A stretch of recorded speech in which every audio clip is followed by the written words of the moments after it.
It's time, ladies and gentlemen. Into the draft we go for the final match, game number 1 of the last match in the group stage. Here we go. TODAK versus Blacklist International. All right, let's get the series on the way because I'm seeing that the bans are coming and they are coming quick. The Kaja, the Lancelot for the side of Blacklist currently on first pick, and TODAK on second pick, already banning out the Estes. Yep, they still want to show respect for this first game of the series. Estes being banned out, and we can definitely see a lot of conversation happening here, especially from Chiku, where I think they're all talking about what are we willing to let go, because again, they are the second pick, so it's gonna be a trade. I'm pretty sure they want to let go one prio hero that Blacklist will try to secure, and then getting something else. Depending on the glue, I think is a pretty safe second ban. Is there a sneaking suspicion that this might be a Novaria going on to UA, for an example? Yeah, I kind of feel like if it is let through, because again, Novaria is amazing. Doesn't have to be a mage. You can put Novaria as a roamer. So I kind of feel like even if Novaria has been let through and Blacklist picks it up, it doesn't have to go to UA. Wait, is Edward actually interacting with the camera? I haven't seen him do this in like, what, how many years at this point? He's been staring, he's been going back and forth again. But, you know, I think for TODAK, it is going to be a very good idea for them to actually let go of the Novaria. There's going to be the Ling and the Lancelot ban, though, so already respect and already kind of a curveball. Yeah, Wise not going to be on these assassins. TODAK love the chaos, right? They really find success in that chaos. And up against a Novaria who really doesn't like messy team fights, I think that might be the main win condition for them. I'm looking at TODAK and I'm thinking of one thing. What? The Fanny hasn't been banned. I'm not so, because again, the Fanny, as we saw, is a very risky pick. Either you're gonna look amazing or you're gonna get 1v1 by a Badang, right? So it's gonna be very, very interesting. Now the Valentina has been banned out, which does, in my mind, say that TODAK, they want to pick up something big. And Blacklist, if they want to deny Moon of that Eve, I kind of feel like it is a good spot to pick it up right now, but TODAK could quickly pick up the Claw to fight against the Eve. So honestly, a lot on the line here. Potentially. I'm trying to sniff out what TODAK is trying to do, but no, after many, many years of trying to predict their draft, I would like to just see it happen rather than making some hard predictions. I'm looking at Blacklist, and I agree with you that the Eve is looking very, very fine here, but Novaria, I just feel, is a little bit better, a little bit more flexible. Thing is also for the Novaria, right? If you're up against a Fanny, you really struggle, but there is still an outplay mechanic within her build. If you go for the Astral Recall, you can go through walls and you can actually escape from the cables in the game. So that's an outplay mechanic that certainly they can utilize here. And the fact is, right now, you said it, it's very flexible. Why it's always first picked is the fact that it can go to the roaming position, and it does super well as a roamer, a supportive roamer. That's not all. With the Novaria, at least they're going to get the information, something that Blacklist truly utilizes. Fun fact that Chico is 100% with the Irithel, the Leslie, the Brody, and the Layla during MPL Season 11. Kind of feel like it's almost unnecessary to put the Layla there, but you know what? It's all right. Now the Arlet as well as the Akai has been picked up. Both are great. Both are amazing, and both are cannot. flex. Yeah, both are flex. That's what I wanted to end it on. Why'd you have to cut me off, man? I gotta cut you off, man. Dude, I was building it up. You know why? Because we're flexible on the desk as well.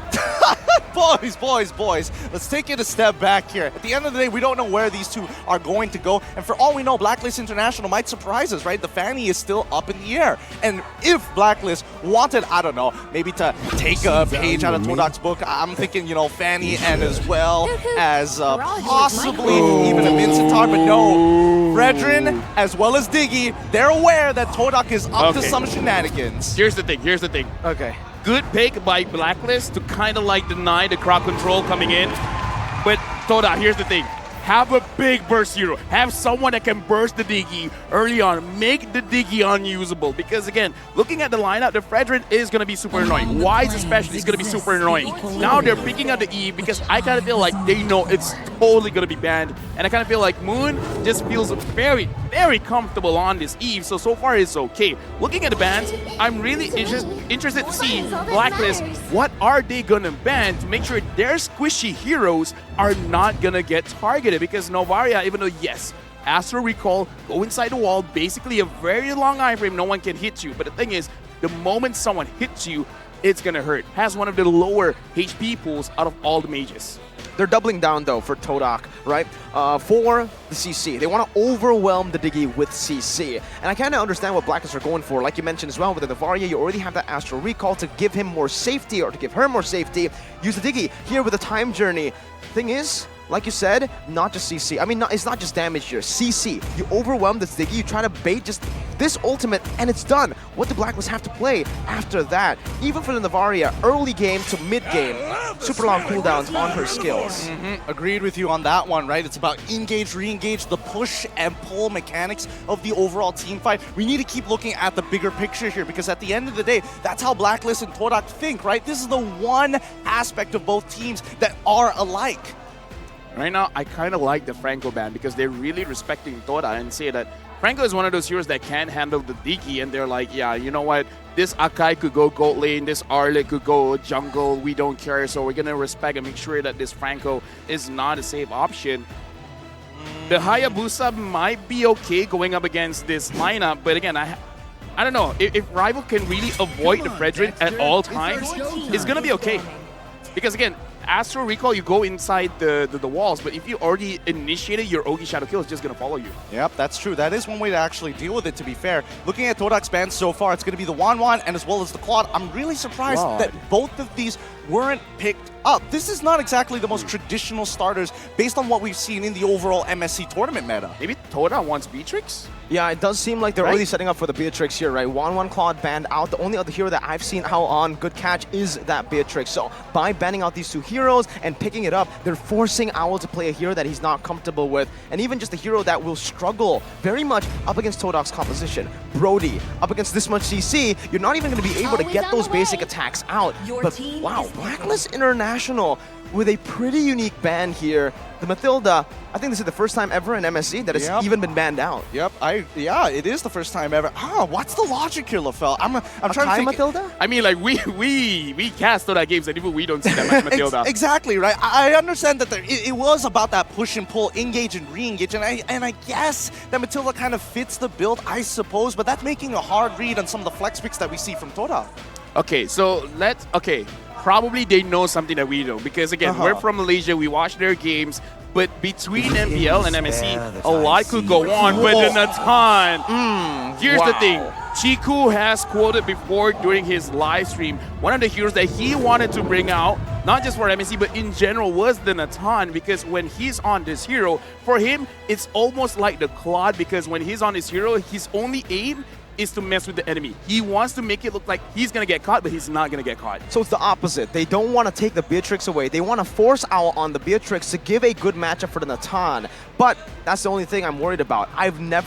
Unfortunately, I've never met a Natan in my games as a Beatrix, so I don't know how this matchup goes. Maybe it's the same for Owl. Time to drop the beat. I suppose. I mean, okay, Beatrix into the Joy, so that means this was all pre-planned. This is what they wanted to do, because if not, we probably wouldn't have seen that Claude ban in the second phase, since they are already on the second pick. They could have locked it in for themselves if they wanted a safer laner. Right now, honestly, they could as well pick up something like a Lolita and just put Rival with this Akai. At least they can deal with the Beatrix. Because, yeah, right now, Ashi is talking to Yum, so they're probably talking about his hero. Another one, I guess, would be crazy is just to add more CC, like you said, Miracle, just to overwhelm this Diggy. I would say just put the Arlet as a roamer and go for something like a Yuzong here. Get some more physical damage threat to jump into that back line. But up against the Joy, it is going to be quite concerning, and they'll just go for the Hilda. Hey, against Ziggy, you need burst. What does Hilda bring to the table? Here's the thing, they are going for an echo kind of idea, because the way you stop Blacklist, you disrupt their jungle, you disrupt their EXP. If Edward doesn't get to play, if Wise doesn't get to play, I would say 60% of their strength has been cut short. Yep. Oh, let's look at the audience predictions so far, with a large majority leaning towards Blacklist International side. Completely understandable. Wait, who's the 14% leaning for TODAK from the Philippines? What's going on there? It's LaFell. It's just LaFell. Thanks, guys. Appreciate it. Minority wins. Look. I'm not pointing fingers anywhere, but this is going to be a very important game for first seed in their groups to make sure that they have a better chance at making it into top 4 during the knockout rounds. All they got to do, win this first game, knock out another team in the second, and then you're good to go. My question is where the Hilda is going to go. Because Roamer, sure, but maybe up against the Joy, it is a pretty good matchup. Ladies and gentlemen, welcome to the Land of Dawn for game number 1. It's time to set the tempo as Blacklist International and TODAK enter the stage. It's Yums. Yep, right now it is Humes on the Hilda. It looks like the Hilda is going for the jungle invade for now. Humes is just standing by. He's just giving vision. He's like, guys, I'm here and no one is here. UA as well as Oh My Venus. Humes gets spotted out. Now what's he gonna do? Yep, they sniffed him out already, and at this point, like, what do you really realistically look for, right? Oh My Venus is going to be taking the emblems of the Impure Rage. He can farm it off of Yums for a while as long as he doesn't die. And right now, it looks like Humes is trying to be a little bit annoying, and he's taking quite a bit of damage. Moon is there as well, forcing Wise to use his Retribution, but for now, it looks like nothing really is going on. It's going as expected, but no one is taking heavy trades. And for Momo as well, the Unbending Will is the choice of the talent for him, so he wants to go for some more damage. Okay.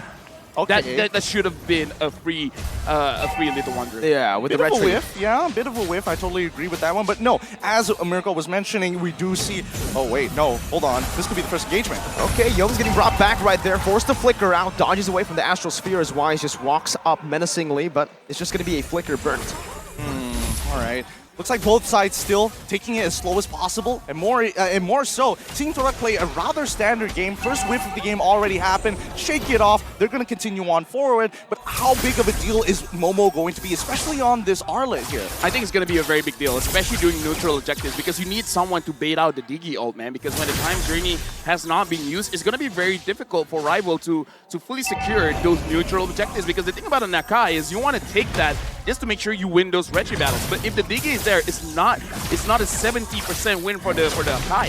Thing is, Digi's not level 4 right now, so Heavy Spin's going to be able to lock Wise down. They're going to go for the team fight, not for the turtle right now, but it's giving the Retribution from Wise, who secures it. A beautiful Astro Sphere from behind, taking Rival down as Momo now is going to be caught, now with the rhythm as well. Edward is pushing him away, but look at Yums all alone. Blacklist International want to chase him down. Another Astral Sphere locks onto Yums. There's going to be some alarm bombs placed, the reverse time again, the taunt and the chain CC, and it's all Blacklist in the first 2 minutes. Instantly, we see first blood, we see a second kill followed shortly afterwards. A little unfortunate, but coming back to the EXP point, right? I actually disagree. I think in this particular case that Edward on this Joy is going to make Chico's life rather difficult. He is taking the Vengeance as well, and yes, even though he's not as hard as people would like to believe, doesn't have that fourth dash as we've all been hoping for, that's totally fine. With the Vengeance alone, and especially since Chico guys can only swap places once, that gives a lot of room for him to work with. Look at this. Chico guys already completed his first item, and Moon looks like he is fully aware that someone is waiting in the Triba. So for now, let's count it. 4 members of Blacklist International is here. Chico guys as well as Moon.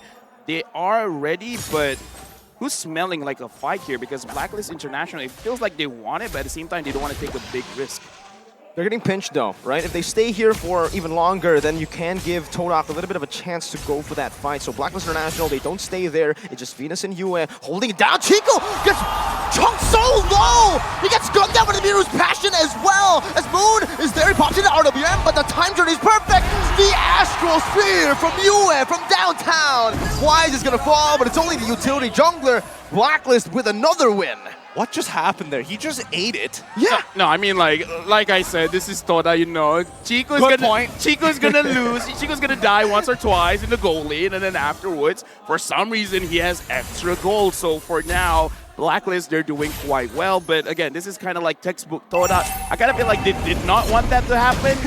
But still, it's just one of those things, man. History keeps repeating itself. Yeah, I mean, at the end of the day, right, Chico guys is going with the mystery shop, so he does get an overall discount. Despite dying, being behind isn't the worst in the world. Okay, final slash as well right now, but Rival, he's going to be able to secure that for his team. Now equal in neutral objectives, but Blacklist International are still holding on to that 1,000 gold lead as they put pressure down in the gold lane. Yue going to be chunked. Yums brought back by the reverse time. Once again, Owl cutting him down, going back to the Renner. Good shot, Spear. Owl, one more snipe. Doesn't want to go for the apathy here. Does he want to go for it? I think he does, but it's a bit too late. Right? Yeah, he's going to check it right now. Chico has to block it, and yes, he takes a full chunk out of it. That's going to be sad because now walking back into lane can be a little dangerous with Oh My Venus just stacking up with these auto alarm bombs time and time again, but Moon is here to support. RWM placed down right now for the side of TODAK. Chico's going to eat it again! Ow! He's come alive in this series so early on. Yums already brought back again. That's a lot of damage. The Brazer's Wrath. Yuen! On point! So accurate! What is going on? They are just eating spells. They are just taking punishment. Good job on Blacklist International for fully capitalizing on it at the end of the day. But you can even tell that for Ao, he's just like, whoa, we got so much out of that. I thought we were only getting one, but getting multiple, even better for us now with a 2.2K lead. Yeah, Owl just completed his own Blade of Despair, and now up top, Edward's looking for Chico Guys. Chico Guys for now is still alive. Wise looks like he's going to be okay as well. No, maybe not. He might be okay right now because you can see Edward already rotating over. Venus as well has come through. Time Journey still staying. The Brazer's Wrath! And the Venice Rage! Blacklist are styling, are stomping on TODAK. Another Astral Spirit connects. Venus is just standing in the midst right there, popping a Time Journey, baiting Momo out. And TODAK, what are they doing? They're just responding to the plays from Blacklist. Right now, Blacklist is just outclassing TODAK at this right. There's so many mistakes coming out of TODAK, completely punished. And even for Wise, holding on to the Appraiser's Wrath until the very last second was good enough. Dude, I gotta say... No way! Oh, goodness gracious. Blacklist are cracked. They are cracked. The rookies are here. Yue, he's not here to be like, I'm happy to be around. No, I'm here for the win. Oh no, Chico Guys targeted again. So far it's gonna be okay. Dude, we have not seen a lot of Natans, but I gotta say he does not have a lot of HP. No, he does not. He's just getting chunked out by Yue. He's getting chunked out by Oh My Venus. And for some reason, Owl has been hitting every single one of these bandits' rage. And Chico continues to receive the punishment. Dude, it feels bad, man, because again, here's the thing. Maybe you could deal a lot of damage, but it kind of doesn't matter if he did not get to touch anyone. He did not get able to do anything, and then he completely dies. And right now, Blacklist, they are here controlling the jungle. Rival is there. Edward is there as well. Final Splash brings Wise back, but look at Edward again in the back. That's a purple buff stolen away. Yum's now knocked up. That's another Astral Spear to cancel it out. The Appraiser's Wrath even from Wise just to zone it away and clear out the mini waves coming down as Owl just takes the turret down with the Bennett. Edward is just zoning them away, and look how they're playing so much for the mid. Oh, Final Slash, you went. All good. Yep, it's all good. You got the time journey. You can get out at any tight spot that you ever wanted to see. Now, it's interesting to see that Blacklist, as much as they like to play a very disciplined game, they are actually increasing the tempo, and they're increasing it significantly fast. It's already 7 minutes, 50 seconds into the game, 5.1K lead, and they're looking for somebody. Owl with a brilliant flicker out. Wise with the peel as well. He might actually be able to go for the solo kill here onto Yums. He needs to be careful. Wise is just walking them down as Chico Guys pops the entropy down below, gets chunked by the Renner's Apathy, has to jump back now. Wise, oh my goodness, Edward in the back, just wreaking havoc, acting as a janitor, cleaning it up. US survives as Owl picks up a double, 11-1, Blacklist International. It's not even close. It's not even remotely close right now. Even Blacklist International, look at the way that the waves are actually pushing, right? Because they put 5 people down on the bottom side. It's understandable that TODAK want to play defensive, but Blacklist have made sure they have done their homework and also the housekeeping as well. We're continuously pushing waves from the mid lane all the way to the slow push on the top side. Chico used absolutely everything that he can to run away. But look at that damage coming in from UA, man. Here's the thing. We talked about the Beatrix doing the draft, taking away from Blacklist. If they took it away, maybe it wouldn't be like this, man. But, you know, what's scary hindsight. What's scary is they predicted the Beatrix. That's what they wanted to go up against. So the fact that the Beatrix is smashing them like this, it definitely hurts right now as Owl is already holding on to that Renner's Apathy. He should be able to shoot it down. Oh, if that connected, Moon is dead. Wise jumping in under the turret. Blacklist International trying to siege this down, but they won't be able to do so right now. Oh man, oh it's not good at all. This is perfect for Blacklist, right? Especially with the Navarre, it really complements their style. They get to check multiple bushes, they get free information pretty much all the time, and especially with the Diggy as well, with the auto alarm bombs, they essentially have visions in places where they technically shouldn't be, not having to recheck it and waste that time. So Blacklist are just making crisper calls all throughout this match. For now, Joy is a 0% win rate here in MSC, and it looks like Edward wants to change that to 0-2. Did you say 0% win rate? Yeah, for now. Agent Zero. Dude, like, something different here. Because here's the thing, right? Chiku, guys, if he could deal the damage, perhaps, right? Perhaps something could happen, but there's so many people from Blacklist ignoring everyone else from TODAK and just going straight after Chiku. It's just punishment. It's a literal firing line. I know I use that as euphemism, but this is real. What are they supposed to do at this point, LaFell? I want to ask you right now, what are the winning conditions for TODAK? Because it seems like Chiku, Blacklist... guys, free hit, but how? Exactly. I mean, now, how do they create an opening for Chiku guys to free hit? Okay, first and foremost, they got to find a way to take down Edward. If Edward is taken care of, then that's good. Because I kind of feel like the rest, Chiku guys will eventually be able to kite. But kiting against the Joy is not an easy task. Yeah, it's just 3 layers, like, right? Wise is just sitting on top whenever Natan tries to get his ultimate down by the clone, just to make sure that there's no safe place to walk to. You have to body block that. That's how much damage and respect TODAK are giving it over to Blacklist International right now with the First Lord. They're able to march it down all the way. Oh, that's the final smash. Fading out the time journey, but Momo is going to be chunked out. Oh, the reverse time brings him back to the Bennett. And he's going to be out just like that. 0-2 and 0 stat line for Momo as Duet pops in another Astral Sphere. Wise dives deep onto the base. Rivals bringing it back. Praise is not in Naples. What? Owl, how did he get that kill with a Bennett?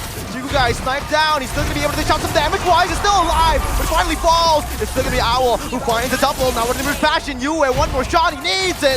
But Chiku guys and Moon, they're trying to defend very heavily under the base, but Edward just jumps forward. 11 minutes. That's all it took for Blacklist. Outclassed, absolutely rolled over, and spanked back. Good luck in game number 2, because Blacklist are looking mighty fine, extra sharp, but the mistakes coming out for TODAK, absolutely unacceptable here. I gotta say, we were talking about the drive. We were talking about a lot of experimental things. I think the idea was there, but at the same time, I kind of feel like even they were caught by surprise by the early game of how many times Owl actually hit all of those ults. Like the Bennett Rage is I kind of feel like she was like, wait, I don't remember it doing this much damage. And usually it's very hard to hit. The Bennett Rage, you need to combo it with something, but in this game it felt so easy. More like you kind of have to let yourself be hit by it in some of those It was situations. almost blind. He was like, maybe they're in this particular bush. And both of them were in that bush. Oh man, that's rough. Rough game number 1 coming in for TODAK, but congratulations. That's Blacklist at least securing 1 point and also significant momentum for game number 2. Dude, like that 11 minutes? That wasn't even close. That wasn't even close. That was a stomp. That was a giga stomp. Yep, it was a stop, but it also wasn't the fastest game that we've seen so far. I mean, generally speaking, 11 minutes, considering that the average game time is 18 minutes so far here at MSC, it's surprising to see that, wow, Blacklist, they know how to push the tempo, and even so, they even got a little greedy sometimes, which is uncharacteristic. Edward said it before the game, I believe. He says that he is prepared and Blacklist International were prepared for the crazy drafts coming in from TODAK, and I think that's how you beat them, right? You don't try to counter it in-game, you just play the standard way, and you just do your thing. I mean, like, looking at the situation, the Beatrix, the Joy. Again, the Joy hasn't been doing well, but Edward... Agent Zero, bro. Agent is just something different, man. It's just Pop like... it up, bro. I don't care if it's been nerfed. Nerf? What's that? What's a nerf? You mean balanced for me? No. Balanced for me. That's a good way of putting it, actually, because overall, I mean, even in his matchup against Momo, generally both sides weren't getting too much until the big team fight started to roll back in, and he is just so patient. Agent Zero has a hit list, and he's going to make sure he's crossing off names, and real quick at it, too. I think from the drafts as well here, LaFell Yeah, and Gideon, definitely. I want to talk about the Hilda pick because, okay, it's a good counter pick, but the synergy with the rest of the team just wasn't present at all. I did not feel like the team was made for each other. Like this 5-man composition was like 5 individuals, you know? Meanwhile, for Blacklist, they were really, really banking on the team synergy. So the complete opposite. No counters, but team synergy.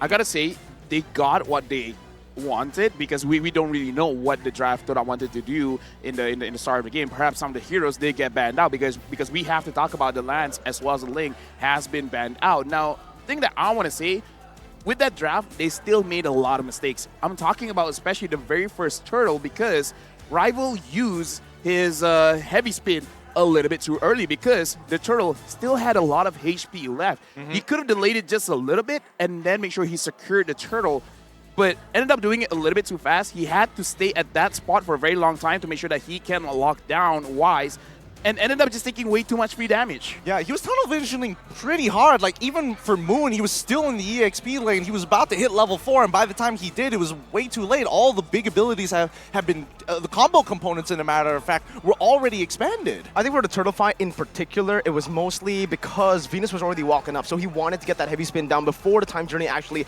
got, before he got level 4 to pop that time journey, which I completely understand, but again, it felt a bit miscommunicated because if the heavy spin was used prematurely, there should have been someone else there on the turtle to take it down for that retribution, for that free retribution. Yeah, exactly. That's why it just feels a little weird here. Yeah, a bit disconnected. Yeah, disconnected all the time. But game number 2, that's where we have to start focusing on.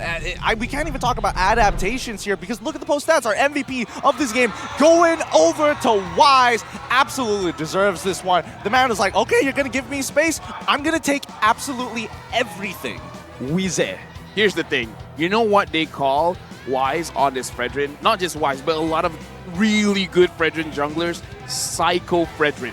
He's the type that just goes in front, doesn't care who's there. He's going to retry you down, make sure that you're slowed, and he's going to engage. Almost like, I am here, I'm not looking at the turtle, I'm legit looking in your HP, and I want to take it away from you. The way that he's been using this Fredrin, we got to look at the heat map from minute number 5 up until minute number 10. He's always looking to put pressure onto someone, not thinking about his own farm that much, not even thinking about all the things that junglers are thinking about. It's just like, who am I going to taunt? Who am I going to kill right now? He's literally just the enabler. He is the playmaker. He stands in front, he takes everything, and then he leaves with Venus with that time journey. And by the time he leaves, it's all said and done. The final slash, the heavy spin, everything was already used up. I mean, let's look into the highlights and we can see it happen all over again. Just great battle spell timings coming in from the side of Blacklist International from minute 1 all the way to minute 11. But you can see where it's clear the miscommunications are coming through. Oh, look at that escape though. Clean. What escape? There is no escape. I saw Moon get sniped. No, Owl's escape. Oh, Owl's escape. Okay, good. But either ways, look, there's no safe place for TODAK to be. I mean, like, we even saw RG's lead SG with this Novaria Beatrix combo, man. There's nowhere for him to hide. Unironically, you think, oh, maybe it's the first time, right? You know, the Bandit's Rage is going to land 2, 3, 4 times later. Right now, Owl is playing. Once he has the lead, he's pretty much on his own. He doesn't need the support that you would expect to see Blacklist playing around him. He's just waiting for these kills to come to him. This combo, man. I think we need to address this combo, right? RSG SG pulled it out first, Novaria Beatrix. The fact that TODAK kind of let them go for the Novaria Beatrix is like, yeah, we saw it from RSG SG, you can try it too. I think we'll beat you, and then it turns out it's 15-2. I mean, they were hoping for a much better early game like that, and hopefully, you know, Hilda in the later stages is like, what else are you going to do? Really disrupt them? Nah, just body block for us. I guess. Novaria is low-key disgusting, man. A little bit. Dude, I mean, like, it's an enabler. You know, it sets up, it Vision, has it pays off. damage. Like, what else does the no... Health. That's what she doesn't have. She doesn't have physical damage too much. Okay. Physical damage and health. Physical damage and health. But at the same time, if you're not getting touched a lot, then, you know, it's like, it's good either ways. Novaria is one of those heroes that says, stranger danger. If you're going to come to me, I'm just going to go away. I have a lot of movement speed when I'm in those walls.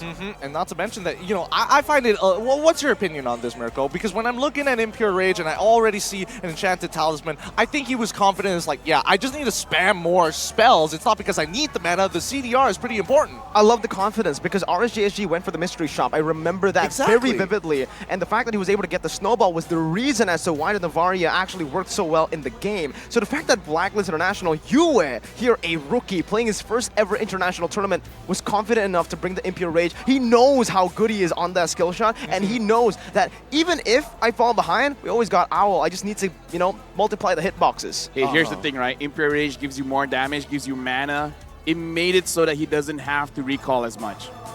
I mean, the skill recall, sure, but meaning not literally recall going back to his base. And looking at the stats here as well, Yue dealt the most damage. Oh, yeah. Not surprisingly, by the way, 40,000 damage dealt.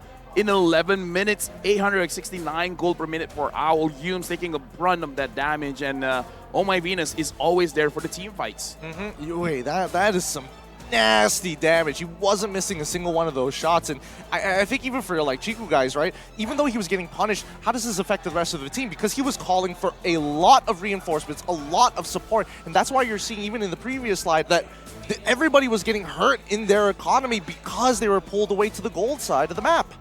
I gotta say, man, this makes it very difficult to draft against Blacklist because you kind of want to respect Oh My Venus's hero pool, but at the same